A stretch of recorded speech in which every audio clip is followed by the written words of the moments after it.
করি। এই যে এক গামলা মোমো অলরেডি রেডি করে নিয়েছে, প্রত্যেকটা বড় সাইজের মোমো তৈরি করে নিয়েছি। এবার হবে আজকে স্যুপ মোমো খাবো আমরা। ওর জন্যে কী কী লাগবে সেটা দেখিয়ে দিচ্ছি। রসুন কুচি, আদা কুচি, পেঁয়াজ পাতা কুচি, তলার পোর্শনটা, ধনে পাতা কুচি, বিম কুচি, গাজর, কাঁচা লঙ্কা, আদা রসুন দেখিয়েছি। আর এই পেঁয়াজ পাতারই উপরের পাটটাই যেখানে আছে এটাও কুচি। অসম্ভব কাটতে, কড়াতে খুব অল্প তেল দিয়েছি, একদমই অল্প, দেখে নাও। ওর থেকে অল্প দিও না, অল্পটুকু লাগবে। একটা 15 টাকার সস, 15 টাকার সস পুরোটাই নিলাম। টমেটো সসটা পুরোটাই লাগবে, 15 টাকার সসটা পুরোটাই দেবো। সসটা দিলাম, দিয়ে ভিনেগার মেশাবো, একটু সোয়া সস, একটু মানে বেশ একটুখানি, ঠিক আছে, দিয়ে দিলাম। দিয়ে এর মধ্যে একটু জল দেবো, জল দিয়ে আমি এটা সস তৈরি করে নিলাম। এটাকে একটু গুলিয়ে নিলাম। জলটা এখানেই থাক, আমার রান্নার কাজে লাগবে। মিশিয়ে দেবো, চিনি, বেশি নুন দিতে যাবে না, কেন এটা তো বেশি নুনওয়ালা খাবার ভালো লাগবে না। এটা মিশিয়ে একটু গুলিয়ে নিচ্ছি। সসটা আমার রেডি হয়ে গেল, ঠিক আছে। এবার তেলটা মোটামুটি হয়ে এসছে, এবার আমি পরপর দিয়ে দিই। প্রথমেই তেলটাতে যেটা দেবে সেটা হচ্ছে রসুন কুচি,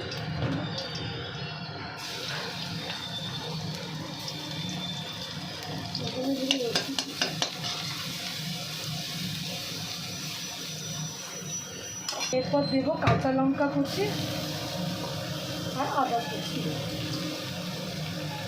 এই দুটো দিয়ে একটুখানি নাড়াচাড়া করবো। জোরে করেই কিন্তু নাড়বে, এটা একটু আস্তে করাবে।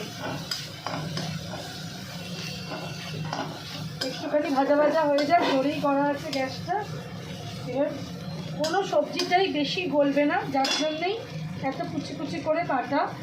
এবার একে একে প্রত্যেকটা সবজি দিয়ে দেবো, ধনে পাতাটা ছাড়া।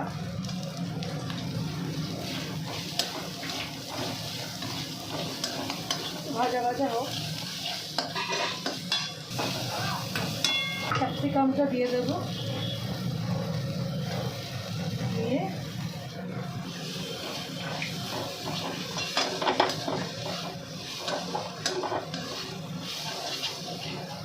দিয়ে একটু নাড়বো, অল্প একটু নাড়বো, বেশি তোমরা জোরে থাকবে গ্যাসটা যাতে।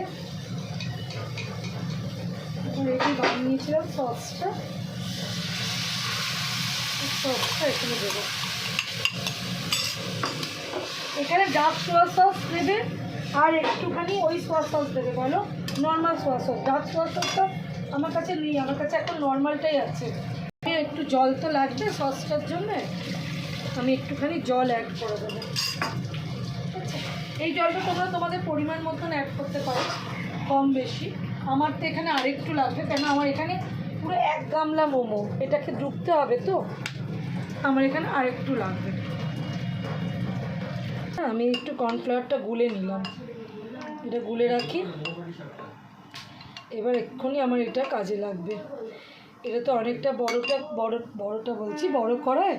বাকি সবজিগুলো দিয়ে দিই ওখানে। সবজি বলতে এখানে পেঁয়াজ পাতাটা দেবো, ধনে কেন ফুটলেই আমি এটাকে, আমি পেঁয়াজ পাতা দেখিয়েছি তো, পেঁয়াজ পাতা এটা দিয়েছি।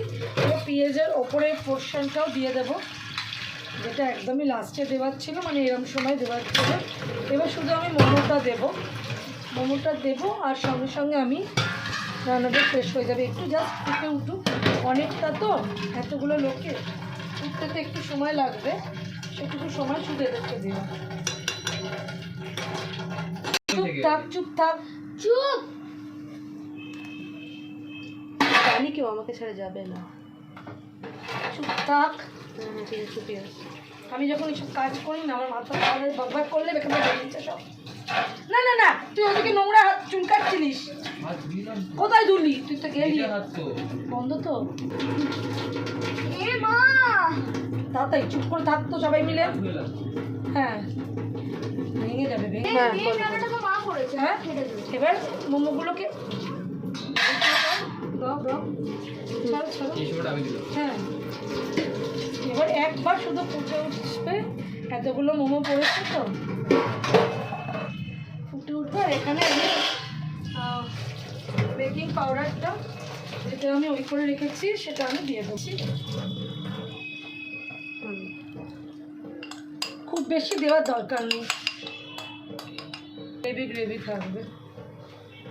কর্নফ্লাওয়ারটা খুব বেশি দেওয়ার দরকার নেই, এই আর কি। একটু লাগবে নাকি?